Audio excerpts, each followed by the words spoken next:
only masculine incarnates, I mean males, okay?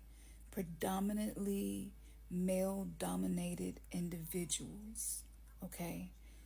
Only those who respect the feminine are going to thrive in the new energetic economy.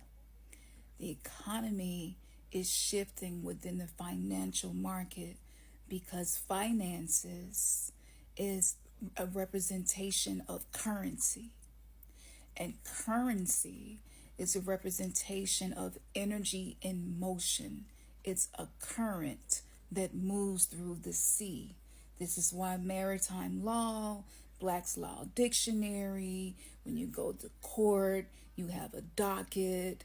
All of these things are position in relativity to other people is called a relationship or a friendship or a partnership. This is why we use all of this watery language. So, with the new energy, though Aquarian energy that we're coming more deeply into is air element, it is the symbol of the water bearer. And so we're learning how to shift from a material reality to an energetic reality. And in order to accomplish things as someone who is meant to be a cycle breaker, someone who is meant to ascend, to break patterns, to be the solution to problems that have existed for a long time. In order for that to happen, we must become better managers of our mental, which is the air element. And so, right now, when you think about mental health, and you look at the mental health of a lot of men, and we can clearly see that there's a lot of pain that is being called forward to be healed and processed.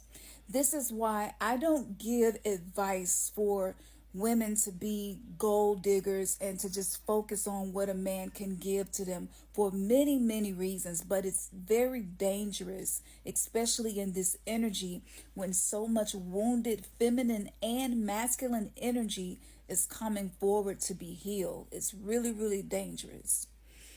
The way that we once acquired wealth is shifting and changing.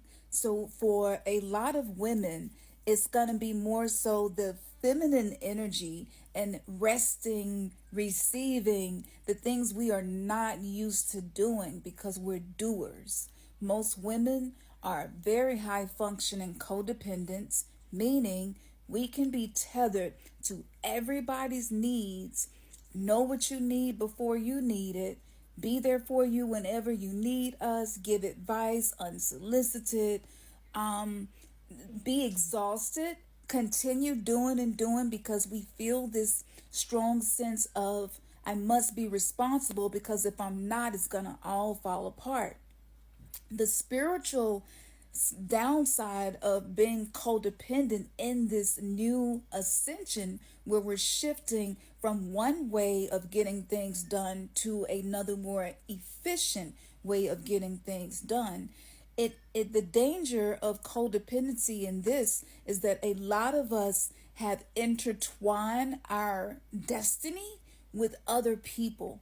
So the people that we try to save, the people that we try to take care of, the people that we're always tethered to, the people that we're hyper emotionally attuned to pick up on every small social cue, every nuance, their nonverbal communication. We're really good at honing in on these things and picking up a message based on the energy that we're observing and feeling. And the dangers of this is that a lot of women, especially women who are in long-term relationships, if you resonate with what I'm saying, you're probably a high functioning codependent. And what happens to us is we go into something called menopause or perimenopause, which is like the pre-stage, to menopause. Listen to the word again, menopause. And so the great mother said to me, this is something that has been allowed to help break this cycle so that you will put the needs of men on pause. What do you mean? Well, most women became caretakers. They became hyper responsible. They felt like they lived in a world that was really not safe, untrustworthy, maybe weren't raised by fathers who were really present in their lives and healthy.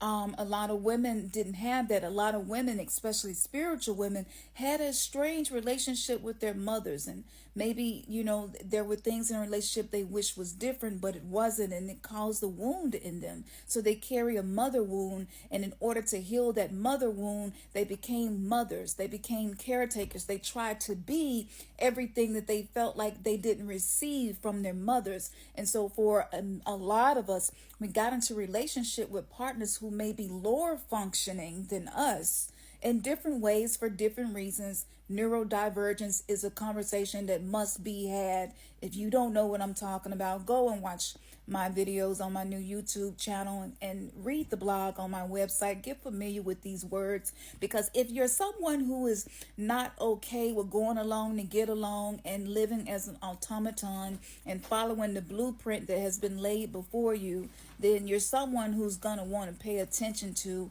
content that is geared towards helping you get free from the narratives that keep us trapped on the prison planet.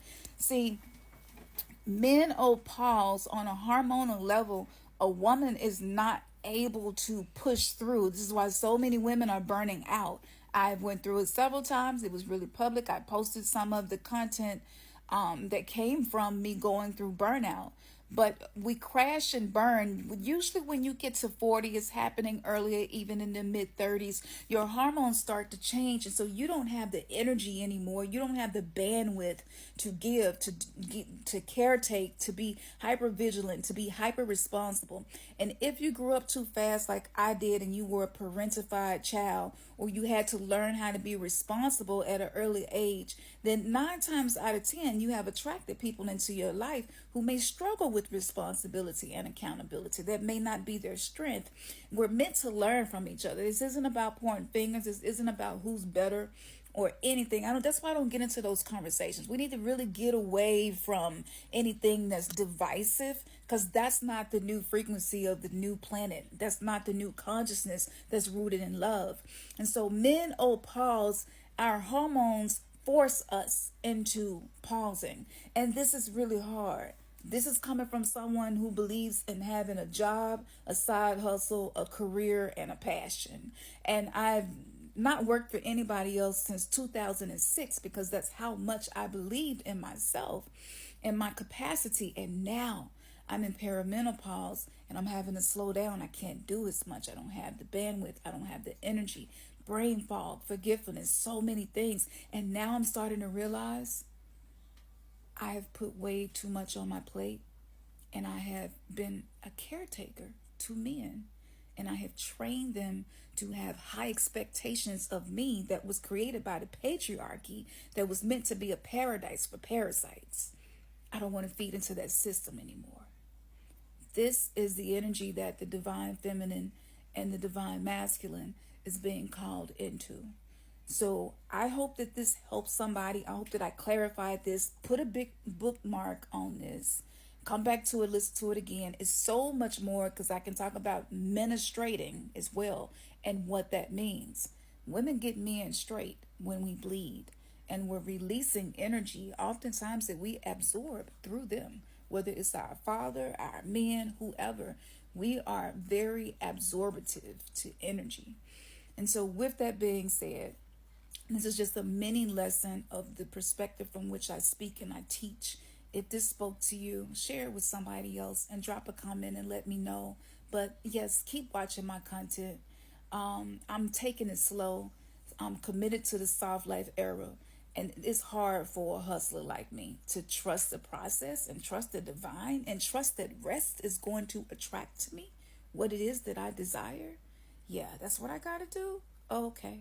This is a mental emotional game, and it will only be won by changing your mindset and having routines and support systems to help you be accountable.